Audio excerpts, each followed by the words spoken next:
Item ಯಾವುದೇ ಇರಲಿ try ಮಾಡಿ ಆಚಿ ಚಿಕನ್ ಮಸಾಲಾ. ಕಾಂಗ್ರೆಸ್ ಶಾಸಕ ವಿನಯ್ ಕುಲಕರ್ಣಿಗೆ ಬಿಗ್ ರಿಲೀಫ್ ಸಿಕ್ಕಿದೆ. ಕೊಲೆ ಕೇಸ್ಗೆ ಸಂಬಂಧಪಟ್ಟಂತೆ ವಿನಯ್ ಕುಲಕರ್ಣಿಗೆ ಜಾಮೀನು ಮಂಜೂರಾಗಿದೆ.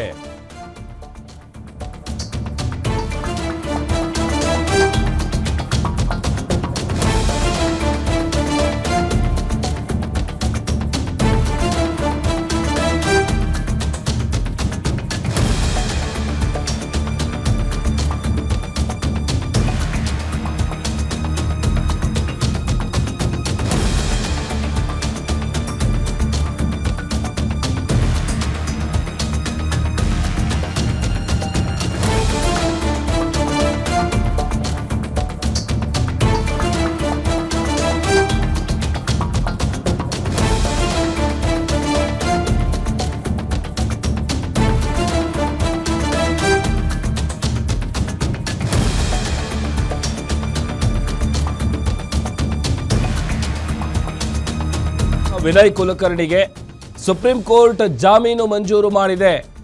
ನ್ಯಾಯಮೂರ್ತಿ ಸಂಜಯ್ ಕರೋಲ್ ನೇತೃತ್ವದ ದ್ವಿಸದಸ್ಯ ಪೀಠದಿಂದ ಬೇಲ್ ಮಂಜೂರಾಗಿದೆ. ವಿನಯ್ ಕುಲಕರ್ಣಿ ಅವರ ಪರ ಸಿದ್ಧಾರ್ಥ ಲೂಥ್ರಾ ವಾದ ಮಂಡಿಸಿದ್ರು.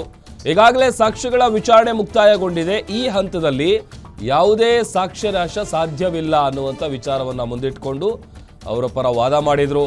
ಆದ್ರಿಂದ ಜಾಮೀನು ಕೊಡಿ ಅಂತ ಸಿದ್ಧಾರ್ಥ ಲೂಥ್ರಾ ಅವರು ವಾದ ಮಂಡಿಸಿದ್ರು. ಜಾಮೀನು ನೀಡಿ 2 ತಿಂಗಳಲ್ಲಿ ವಿಚಾರಣೆ ಆರಂಭಿಸುವುದಕ್ಕೆ ಸುಪ್ರೀಂ ಸೂಚನೆಯನ್ನ ಕೊಟ್ಟಿದೆ. ವಿಚಾರಣಾ ನ್ಯಾಯಾಲಯಕ್ಕೆ ಸೂಚನೆಯನ್ನ ನೀಡಿದೆ supreme court judge Yogesh Gowda. ಕೊಲೆ ಕೇಸ್ನಲ್ಲಿ ವಿನಯ್ ಕುಲಕರ್ಣಿ ಜೈಲ್ ಸೇರಿದ್ರು. ಇದೀಗ ಅವರಿಗೆ ಬಿಗ್ ರಿಲೀಫ್ ಸಿಕ್ಕಿದೆ. ನ್ಯಾಯಮೂರ್ತಿ ಸಂಜಯ್ ಕರೋಲ್ ಅವರಿದ್ದಂತಹ ದ್ವಿಸದಸ್ಯ ಪೀಠ ಜಾಮೀನನ್ನ ಮಂಜೂರು ಮಾಡಿದೆ. ಈ ಹಿಂದೆ ವಿನಯ್ ಅವರಿಗೆ ನೀಡಿದಂತಹ ಜಾಮೀನನ್ನ ಸುಪ್ರೀಂ ಕೋರ್ಟೇ ರದ್ದು ಮಾಡಿತ್ತು. ಅದಾದ ಮೇಲೆ ಈಗ ಅಂಧರಾಗಿದ್ದು ಸುಪ್ರೀಂ ಕೋರ್ಟ್ನಿಂದಾನೆ. ಈಗ ಮತ್ತೆ ಅವರಿಗೆ ಜಾಮೀನು ಸಿಗ್ತಾ ಇರೋದು ಕೂಡ ಸುಪ್ರೀಂ ಕೋರ್ಟ್ನಿಂದಾನೆ.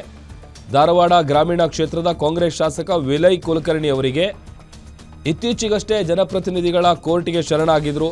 ಪ್ರಕರಣದ ಸಾಕ್ಷ್ಯಗಳಿಗೆ ಬೆದರಿಕೆ ಹಾಕಿರುವಂತಹ ಆರೋಪದಡಿ ವಿನಯ್ ಕುಲಕರ್ಣಿ ಅವರ ಜಾಮೀನನ್ನು ರದ್ದುಪಡಿಸಬೇಕು ಅಂತ ಸಿಬಿಐ ಕೋರಿತ್ತು. ಈ ಹಿನ್ನೆಲೆ ಅವರ ಜಾಮೀನು ರದ್ದಾಗಿತ್ತು. ಈಗ ಮತ್ತೆ ಬೇಲ್ ಸ್ಯಾಂಕ್ಷನ್ ಆಗಿದೆ.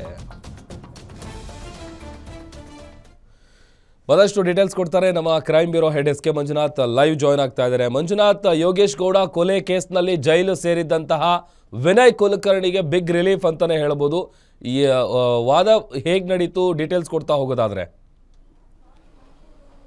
ಪ್ರಭು, ಏನು 2016ರಲ್ಲಿ ನಡೆದಂಥ ಧಾರವಾಡ ಜಿಲ್ಲಾ ಪಂಚಾಯತಿ ಸದಸ್ಯರಾದಂಥ ಯೋಗೇಶ್ ಗೌಡ ಕೊಲೆ ಪ್ರಕರಣಕ್ಕೆ ಸಂಬಂಧಪಟ್ಟಂತೆ ಶಾಸಕ ವಿನಯ್ ಕುಲಕರ್ಣಿಗೆ ಇವತ್ತು ಶುಭ ಶುಕ್ರವಾರ ಅಂತ ಹೇಳಿದ್ರೆ ತಪ್ಪಾಗಲಿಕ್ಕಿಲ್ಲ. ಇಲ್ಲಿ ಏನು ಹಿಂದೆ ಒಂದು ಜಾಮೀನು ರದ್ದು ಕೋರಿ ಆದೇಶವನ್ನು ಹೊರಡಿಸಿದಂಥ ಒಂದು ಆದೇಶವನ್ನು ಪ್ರಶ್ನಿಸಿ ಸುಪ್ರೀಂ ಕೋರ್ಟ್ ಮೊರೆ ಹೋಗಿದ್ದಂಥ ಮೇಲ್ಮನವಿ ಸಲ್ಲಿಸಿದಂಥ ವಿನಯ್ ಕುಲಕರ್ಣಿ ಅವರ ಅರ್ಜಿಯನ್ನು ಸುಪ್ರೀಂ ಕೋರ್ಟ್ನ ನ್ಯಾಯಮೂರ್ತಿಗಳಾದಂಥ ಸಂಜಯ್ ಕರೋಲ್ ಅವರ ಪೀಠ ವಿಚಾರಣೆ ನಡೆಸಿತ್ತು. ವಾದ ಮತ್ತು ಪ್ರತಿವಾದ ಇಲ್ಲಿ ಸಿಬಿಐ ಪರವಾಗಿ ಏನು ಸರ್ಕಾರಿ ಪರ ವಕೀಲರು ವಾದವನ್ನು ಮಂಡಿಸಿದರು. ಜೊತೆಗೆ ಇನ್ನು ವಿನಯ್ ಕುಲಕರ್ಣಿ ಅವರ ಪರ ವಕೀಲರು ಮಂಡಿಸಿದಂಥ ಪ್ರತಿವಾದ ಇವೆರಡನ್ನು ಆಲಿಸಿದಂಥ ನ್ಯಾಯಮೂರ್ತಿಗಳು, ಸುಪ್ರೀಂ ಕೋರ್ಟ್ನ ನ್ಯಾಯಮೂರ್ತಿಗಳು ಒಂದು ಷರತ್ತುಬದ್ಧ ಜಾಮೀನನ್ನು ಮಂಜೂರು ಮಾಡಲಾಗಿದೆ. ಹೀಗಾಗಿ 2ನೇ ಬಾರಿ ಒಂದು ಪರಪ್ಪನಗರ ಜೈಲು ಸೇರಿದಂಥ ವಿನಯ್ ಕುಲಕರ್ಣಿ, ಶಾಸಕ ವಿನಯ್ ಕುಲಕರ್ಣಿ ಅವರಿಗೆ ಇವತ್ತು ಸಂಜೆ ಬಿಡುಗಡೆ ಭಾಗ್ಯ ಲಭಿಸಿದಂತಾಗಿದೆ.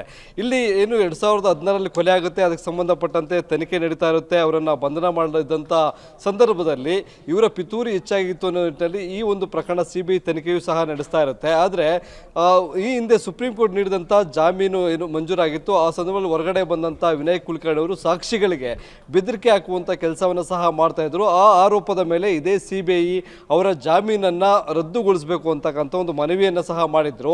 ಆ ಸಿಬಿಐ ಮಾಡಿದಂಥ ಮನವಿ ಪುರಸ್ಕರಿಸಿದಂಥ ನ್ಯಾಯಾಲಯ ವಿನಯ್ ಕುಲಕರ್ಣಿಗೆ ನೀಡಿದಂಥ ಜಾಮೀನನ್ನು ರದ್ದು ಮಾಡಲಾಗಿತ್ತು.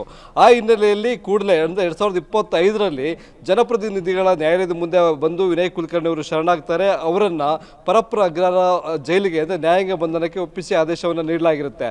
ಅಲ್ಲಿವರೆಗೂ 2025ರಲ್ಲಿ ಹೋದಂಥವರು ಈಗ ಸರಿಸುಮಾರು 7-8 ತಿಂಗಳುಗಳ ಕಾಲ ಮತ್ತೆ 2ನೇ ಬಾರಿ ಜೈಲಿಗೆ ಹೋಗಿ ಜೈಲು ವಾಸವನ್ನು ಅನುಭವಿಸ್ತಾ ಇದ್ರು. ಇವತ್ತು ಬಂದಿರತಕ್ಕಂಥ ಸುಪ್ರೀಂ ಕೋರ್ಟ್ನ ಆದೇಶದಿಂದಾಗಿ ಅಂದರೆ ಜಾಮೀನು ಮಂಜೂರಾತಿ ಆದೇಶದಿಂದಾಗಿ ಇವತ್ತು ಸಂಜೆ ಒಳಗಡೆ ಅವರು ಬಿಡುಗಡೆಯನ್ನು ಹೊಂದುವಂಥ ಸಾಧ್ಯತೆ ಇದೆ. ಆದರೆ ಇಲ್ಲಿ ಮತ್ತೆ ಕಂಡೀಷನ್ಸ್ ಇದ್ದಾವೆ.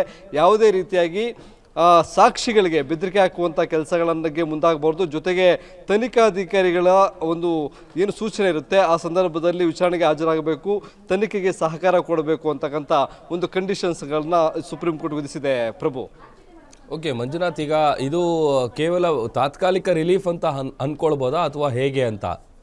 ಖಂಡಿತ ಇದು ಕೇವಲ ವಿಚಾರಣಾ ನ್ಯಾಯಾಲಯದಲ್ಲಿ ಅವರ ಒಂದು ಪ್ರಕರಣ ಸಂಬಂಧಪಟ್ಟಂತೆ ವಿಚಾರಣೆ ನಡೀತಲೇ ಇದೆ.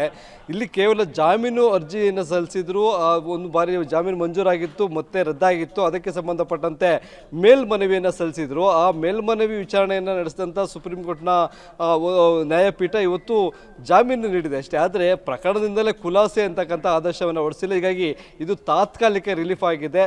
ಈ ಪ್ರಕರಣದಲ್ಲಿ ಅವರ ವಿರುದ್ಧ ಏನು ಕೇಳಿ ಬಂದಿರತಕ್ಕಂಥ ಅಥವಾ CBI ಸಲ್ಲಿಸಿರ್ತಕ್ಕಂಥ ದೋಷಾರೋಪ ಪಟ್ಟಿ ಏನಿದೆ ಅದರಲ್ಲಿ ಅವರು ಆ ದೋಷ ಮುಕ್ತರಾದಂಥ ಬಳಿಕ ಅವರಿಗೆ ಬಿಗ್ ರಿಲೀಫ್ ಸಿಗುತ್ತೆ. ಸದ್ಯಕ್ಕೆ ಅದ ಮಟ್ಟಿಗೆ ಅವರಿಗೆ ಒಂದು ಜಾಮೀನು ಸಿಕ್ಕಿರ್ತಕ್ಕಂಥದ್ದು ತಾತ್ಕಾಲಿಕ ರಿಲೀಫ್ ಆಗಿದೆ. ಪ್ರಭು, ನಿಮ್ಮೂರಿನಿಂದ ವಿಶ್ವ ಮಟ್ಟದವರೆಗೆ ರಾಜಕೀಯ, ಸಿನಿಮಾ, ಸ್ಪೋರ್ಟ್ಸ್ ಯಾವ ಸುದ್ದಿಯೂ ಮಿಸ್ ಆಗಲ್ಲ. ಬರೀ ಸುದ್ದಿ ಅಷ್ಟೇ ಅಲ್ಲ, ಜೊತೆಯಲ್ಲೇ ಇರುತ್ತೆ ವಿಶ್ಲೇಷಣೆ. ಗ್ಯಾರಂಟಿ ನ್ಯೂಸ್ ನ ಸಬ್ಸ್ಕ್ರೈಬ್ ಮಾಡಿ, ಫಾಲೋ ಮಾಡಿ, ಕ್ಷಣ ಕ್ಷಣದ ಅಪ್ಡೇಟ್ಸ್ ಪಡೆಯಿರಿ.